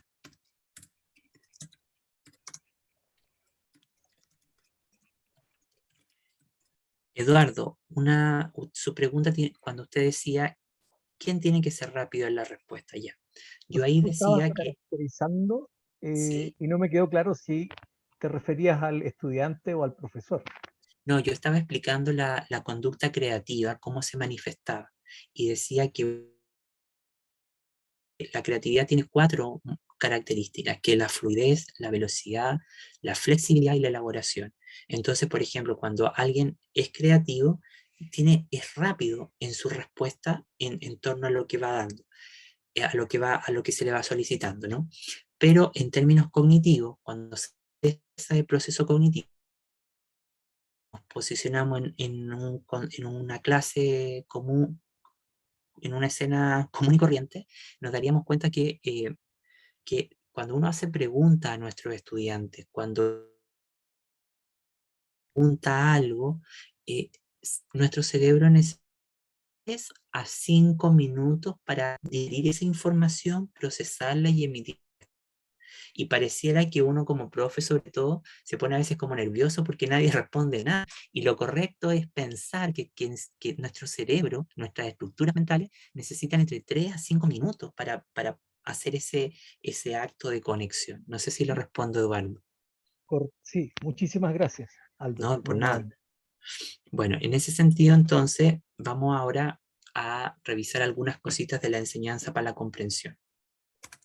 Bueno, la idea de la enseñanza para la comprensión es algo que nace ya estudiando el currículum, pero no solamente los contenidos de enseñanza, sino que la naturaleza de las disciplinas de enseñanza. Y por ejemplo, acá tenemos distintas disciplinas o campos de estudio que van a tener una naturaleza epistémica, y esa naturaleza epistemológica va a definir cómo vamos a enseñar el diseño, cómo vamos a enseñar el trabajo social, cómo vamos a enseñar la arquitectura. Y pareciera que muchas veces se enseña todo de forma homogénea, pero sin prestar atención a los resguardos epistémicos, a la naturaleza de nuestro campo. No es lo mismo enseñar, por ejemplo, física, que enseñar agronomía. Tiene configuraciones epistemológicas que van a determinar cómo debiese enseñarse o el tipo de actividades a las que nuestros estudiantes deben estar enfrentados. Y lo común a veces ver en la universidad, en los institutos, que se enseñan las cosas más o menos similares de campos totalmente diferentes, ¿no?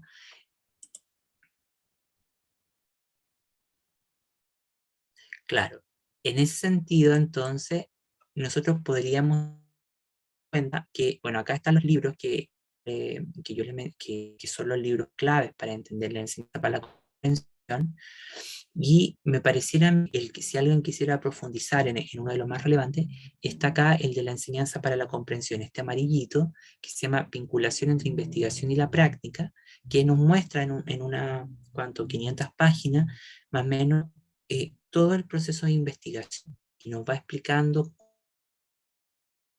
configurando en nuestras estructuras mentales, ¿no es verdad? Y hacen un aporte muy relevante y nos dicen cómo son las cualidades y los niveles de la aprensión en distintos momentos, o de distintos, por ejemplo, los estudiantes van haciendo, cómo podemos caracterizar la cualidad y esos niveles.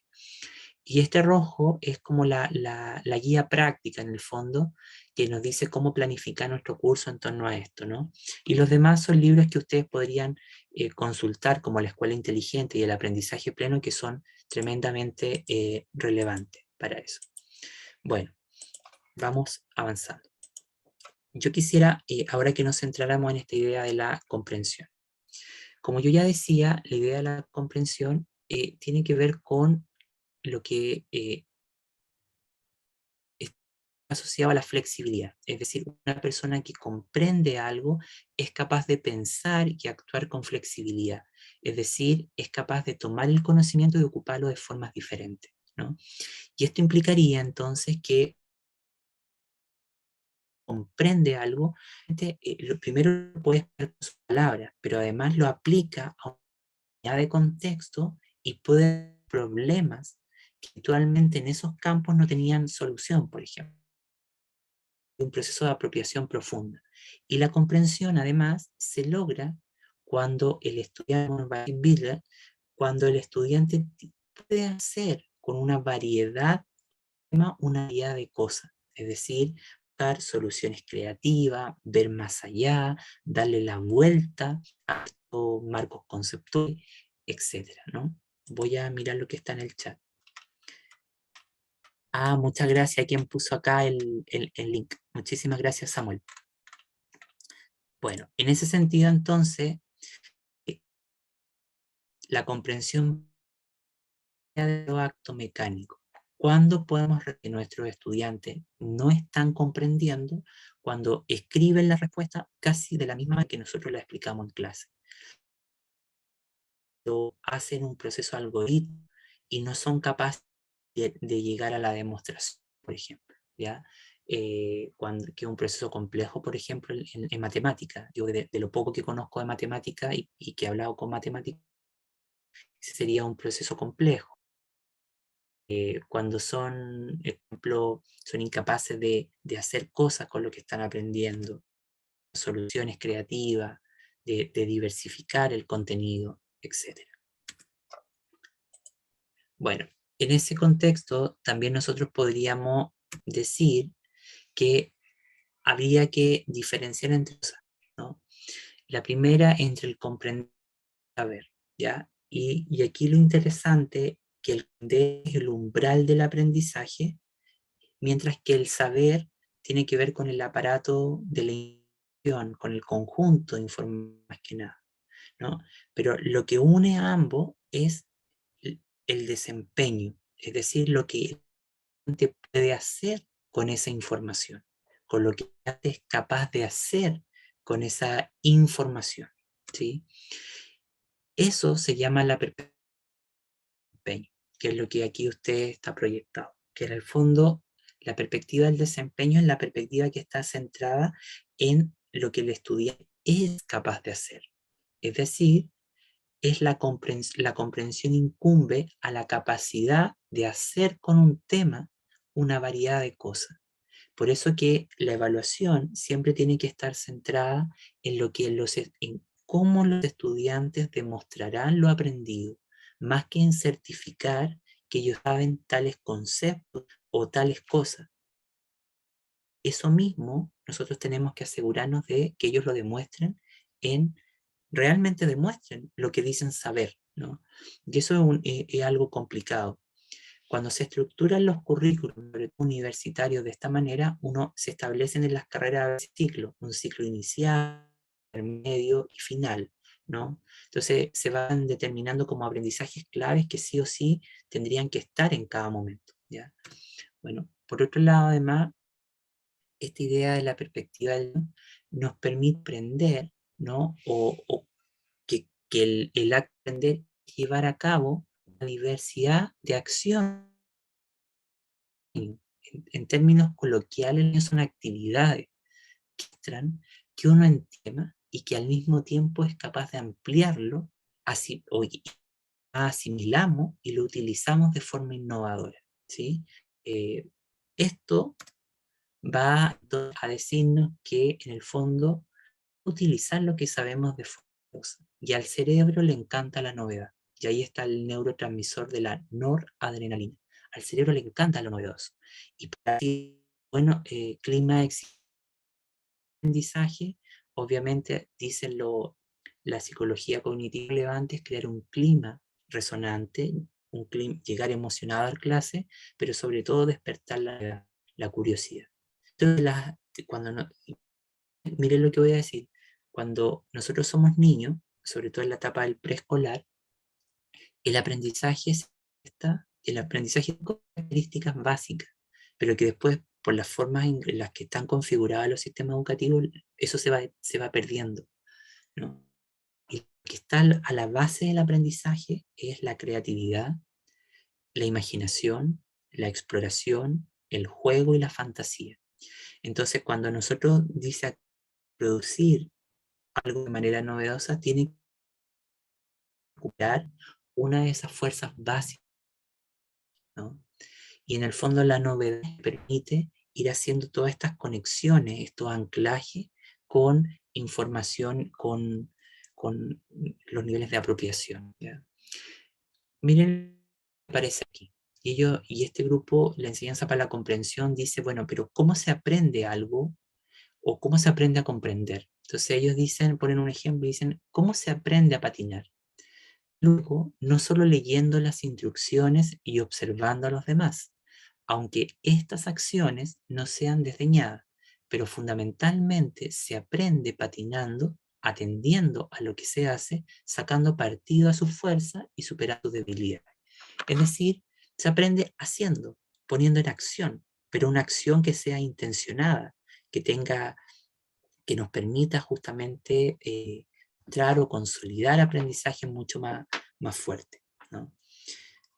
Esto también tenéis en todo contexto de la enseñemos, ¿ya? Hay 4 dimensiones para fortalecer la comprensión del aprendizaje.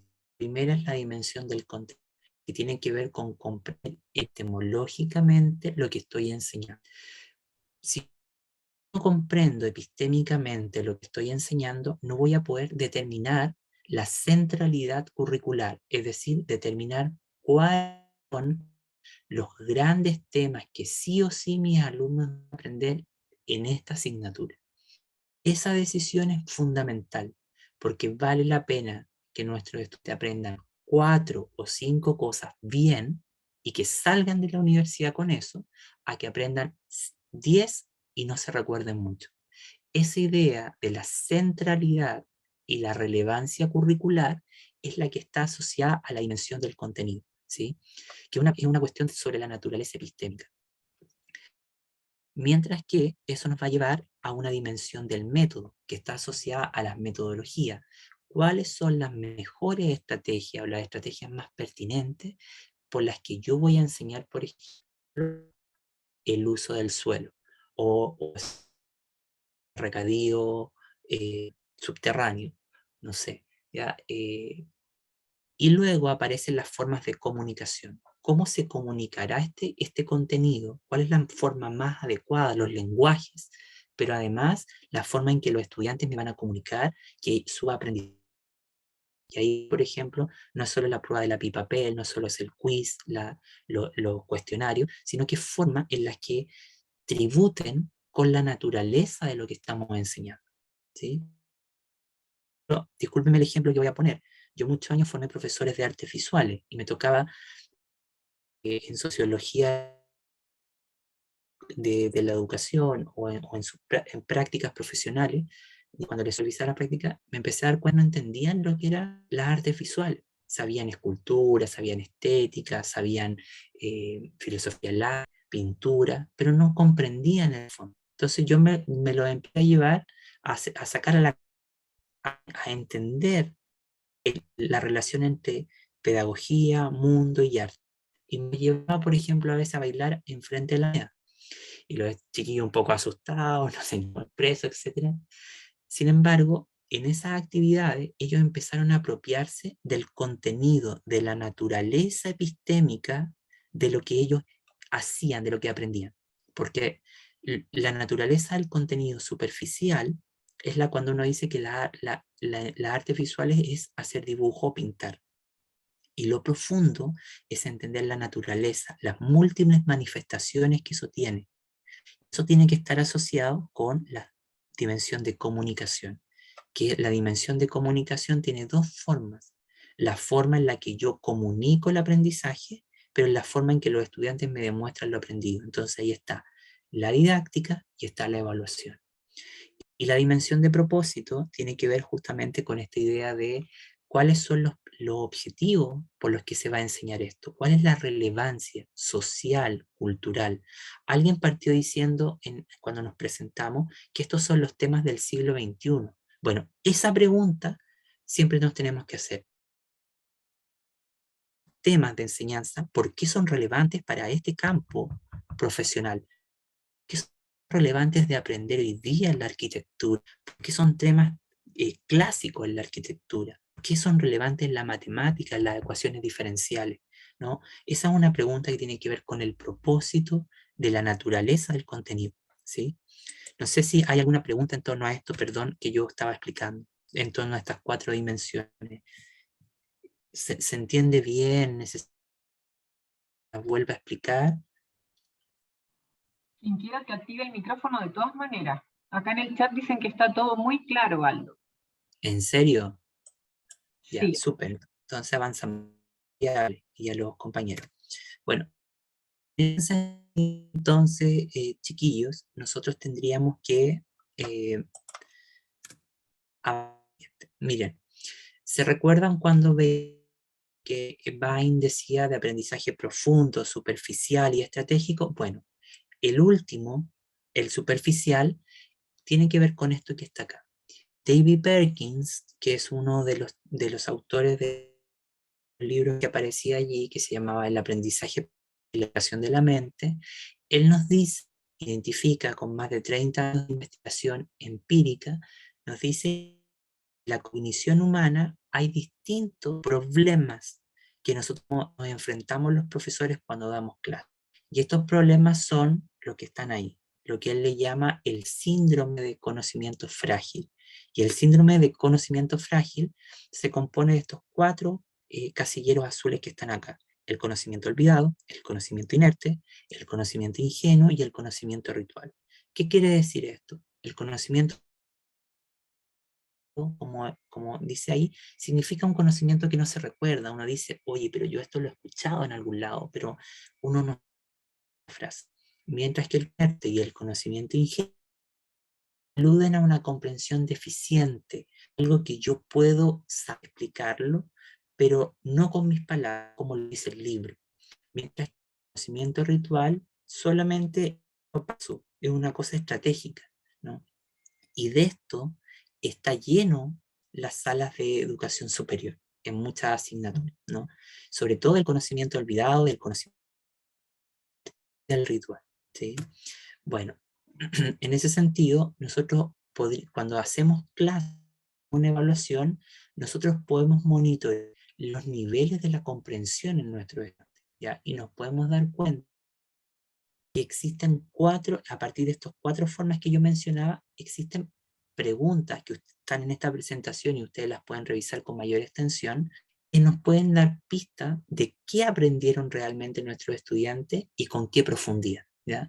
Entonces, cuando nos preguntamos por el conocimiento, que es la naturaleza del enseñamos, dice acá, ¿en qué medida aparecen estas preguntas? Dice, ¿en qué medida los desempeños, es decir, las actividades de los alumnos, logran, por ejemplo, dar cuenta que ellos han transformado las creencias, han salido de su conocimiento previo y han pasado a lo mejor a la consolidación de un conocimiento?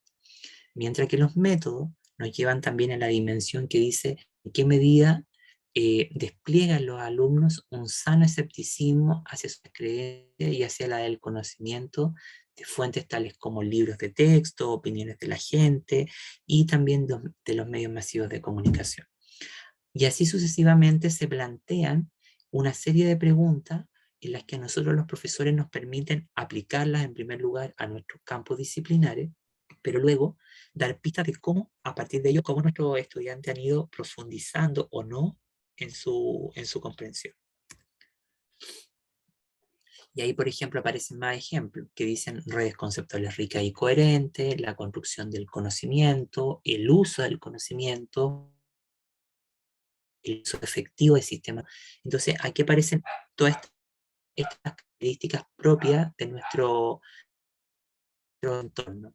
Y finalmente tiene que ver con la dimensión C, que es la validación del conocimiento y el buen manejo del conocimiento y la autonomía, ¿no?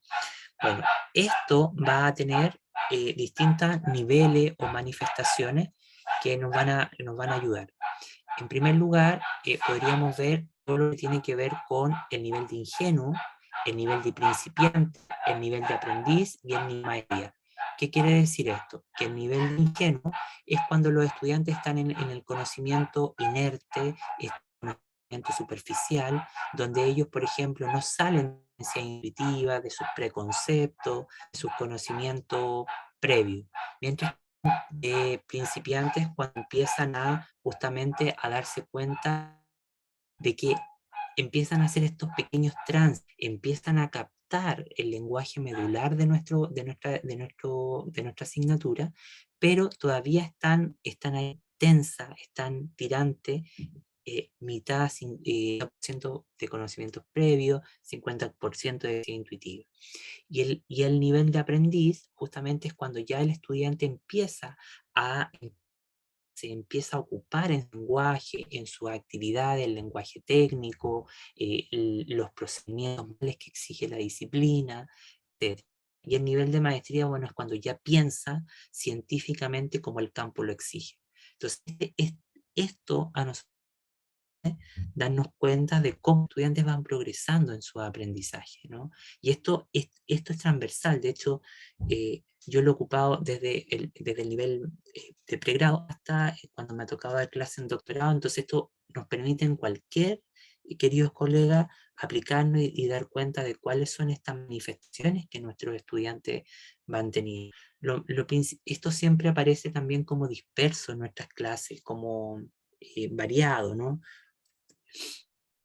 Bueno, y esto nos lleva a otros niveles de comprensión que tienen que ver, bueno, con la comprensión ingenua. Miren, una comprensión ingenua se expresa cuando los desempeños cognitivos están fuertemente arraigados en lo intuitivo, en las creencias.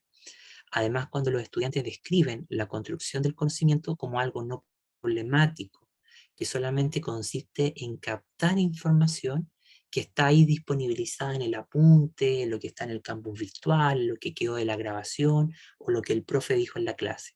Y los alumnos no ven la relación entre lo que aprenden y la vida cotidiana, ¿sí? Y eso es muy importante porque hay que enseñarles a ver ese saber en la vida cotidiana. Y esa relación, que además es epistémica, también es ética, ¿no? Le implica ver esas implicancias. Y los desempeños nos ayudan justamente en este caso a darnos cuenta que los estudiantes no alcanzan niveles de reflexión y siempre justamente están en creencias, como que la profundidad del conocimiento nivel no penetra. Aquí penetra es la creencia intuitiva, ¿sí? Bueno, mientras que la comprensión de principiante, los desempeños o las actividades o lo que ellos hacen, se arraiga en rituales de prueba, ¿ya? Los estudiantes empiezan a interpolar o a cambiar algunos conceptos disciplinarias, establecen con simple, ¿ya? Pero todavía siguen atrapados en la explicación que da el profesor, en cómo lo dice el libro de texto, etc. Y no hay una apropiación. Si la comprensión de aprendiz ya empieza a haber una modalidad más apropiativa, donde hay un uso flexible de conceptos, de la disciplina y de otras disciplinas, ¿no es verdad? Donde yo empiezo ya a apropiarme y empiezo a pensar en cierta manera cómo exige mi campo de formación, etc. Y aquí justamente ya lo que sí más se ve es que los desempeños pueden demostrar una expresión y una comunicación flexible y adecuada de acuerdo a cómo lo exige mi campo de investigación.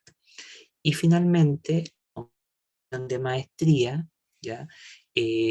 Justamente cuando dice que ya los aprendizajes son integradores, creativos, críticos, los alumnos pueden moverse con flexibilidad entre distintas dimensiones de análisis, construyen el conocimiento, lo refutan, lo vinculan con otras disciplinas, etcétera, ¿no? O con la discusión.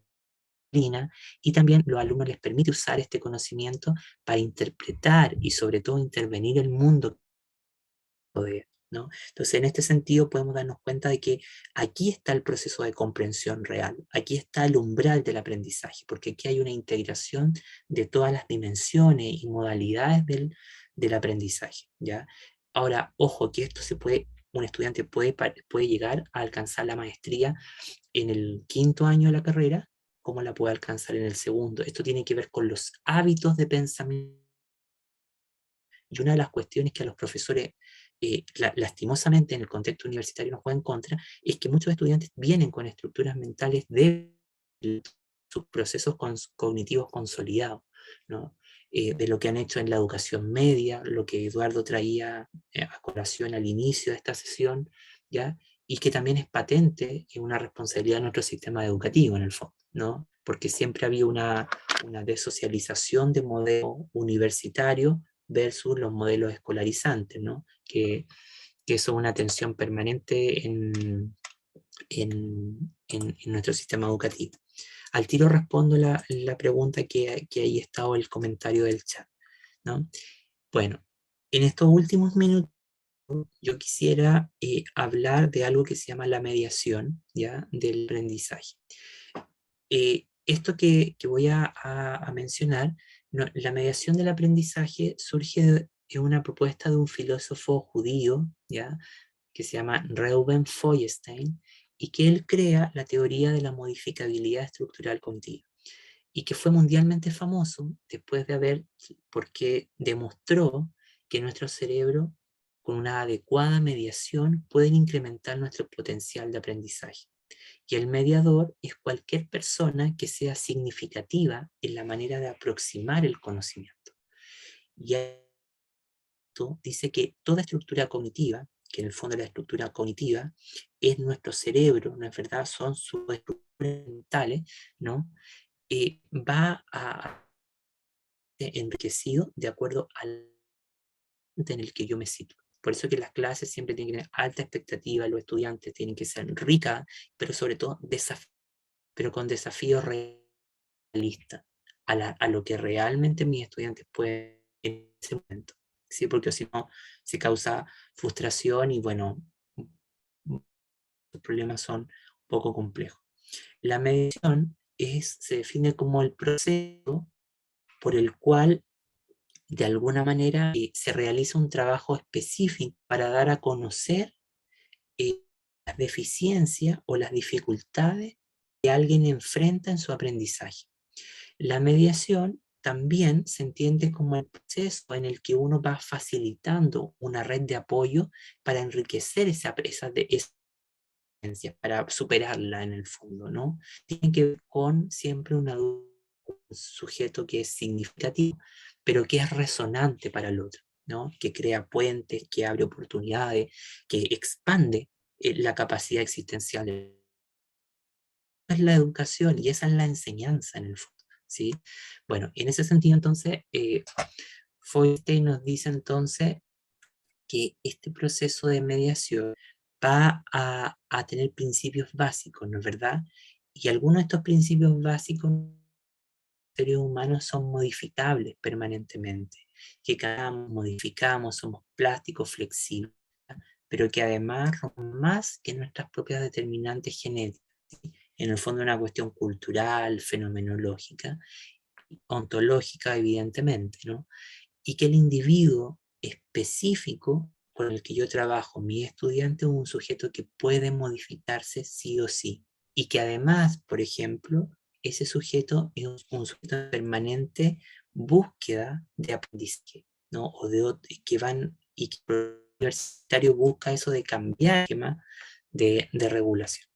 Bueno, ¿qué nos dice Feuerstein en torno a esto? Que en el fondo la mediación va a ser entendida como toda interacción pedagógica en la que se va a basar o va a necesitar de un contacto verdadero, es decir, de un puente, de un apoyo, de una guía, ¿no es verdad?, que despierte o ayude a incrementar el potencial de aprendizaje en nuestros estudiantes.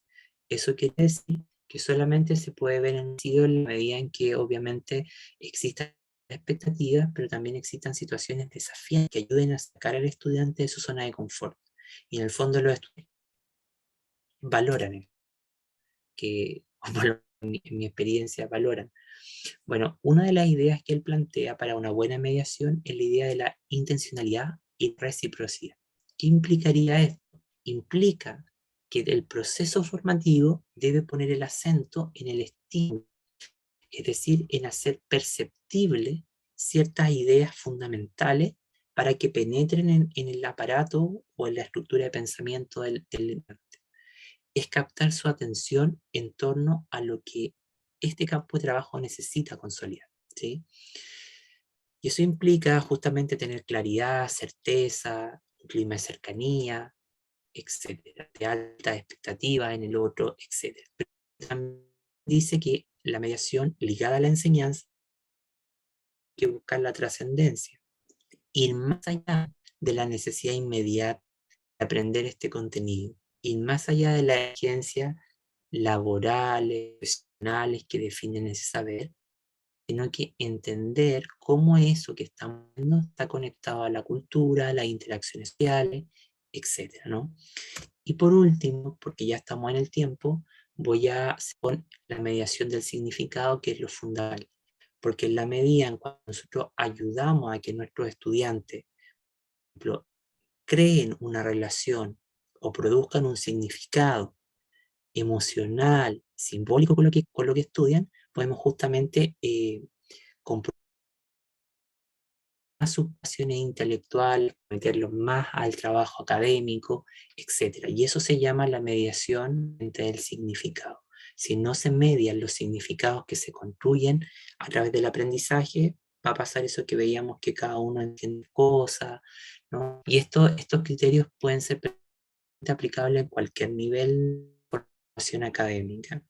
Yo, en honor al tiempo que pasó muy rápido, por lo menos para mí, voy a dejarlo hasta acá, y estos minutitos, no sé si hay preguntas, comentarios, lo que les pido que no me tiren tomate ni lechuga, pero sí, si hay aporte, bienvenido. Aldo, muchas gracias por esta excelente presentación.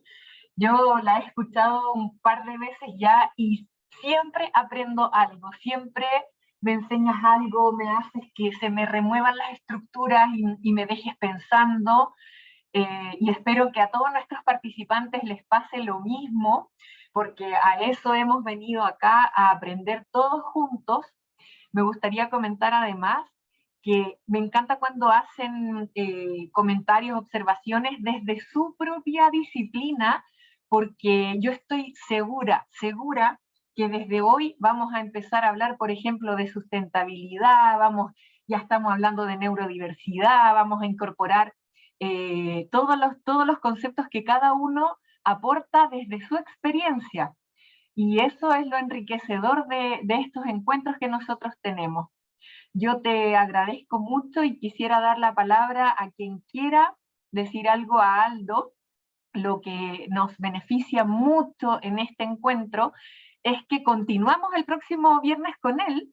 Entonces, los invito a todos a que revisen los materiales que pusimos con Aldo en Canvas para que lleguen más power de lo que llegaron hoy día, a hacer preguntas, a hacer cuestionamientos, a que aquí todos se nos remezclan las estructuras. Angélica, adelante. Sí, yo tenía una cosa, o sea, es como un tema que como que podríamos quizás reflexionar la próxima semana, pero que a mí siempre como que me lo pregunto, que si Aldo hoy día decía, por ejemplo, que los alumnos aprenden como más haciendo, desarrollando, creando cosas, practicando. Las carreras universitarias yo encuentro que son muy largas a veces. Entonces yo a veces pienso en qué minuto, ahí también reflexionar sobre eso, como hoy día también la enseñanza superior y lo extenso que quizás son algunas carreras, y como por ejemplo lo que dijo el otro compañero, el que quería ser arquitecto, muchas veces pasa que uno en esa edad, a los 18 años, quiere hacer muchas cosas y a veces uno podría quizás hacer 2 disciplinas, no sé, entonces quizás después lo podríamos reflexionar ese tema. Excelente, Angélica. Bueno, quisiera comentarte respecto a lo que señala Aldo, que el aprendizaje más profundo se debe a cuando uno puede hacer. En el módulo 2 de nuestro diploma hablaremos justamente de los ambientes potentes de aprendizaje, los cuales incluyen de todas maneras aprendizaje activo y diversas estrategias que ustedes van a poder adquirir. Y ¿sabes qué? Lo que me ha dicho la experiencia en el DDU es que quizá todos ustedes van a reconocer que hacen esas cosas con los estudiantes, que hacen esas actividades, pero no sabían que tenía un nombre, no sabían que tenía una estructura, les faltará algún pasito por ahí dentro de las etapas, pero todos van a decir, oye, pero si yo he hecho esto con los estudiantes y me ha funcionado súper bien, o he hecho esto y la verdad es que con un grupo me funcionó y con el otro no.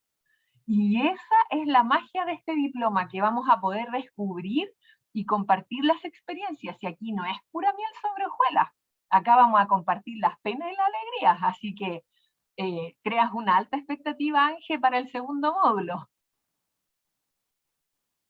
¿Alguien más quiere comentarle algo a Aldo? Bien, entonces, estimados, dejamos hasta acá el encuentro de hoy. Revisen los materiales para que puedan venir el próximo viernes con más preguntas y agradecemos nuevamente a Aldo por esta maravillosa sesión que tuvimos hoy. Buenas noches a todos y que descansen mucho. Cuídense, muchas gracias a todos. Que tengan un buen fin de semana. Gracias, buenas noches. Buenas noches, estimados. Bien. A descansar, merecido descanso. Igualmente, que esté muy bien. Gracias a todos los que se están despidiendo en el chat. Muchísimas gracias. Muchos cariños a todos.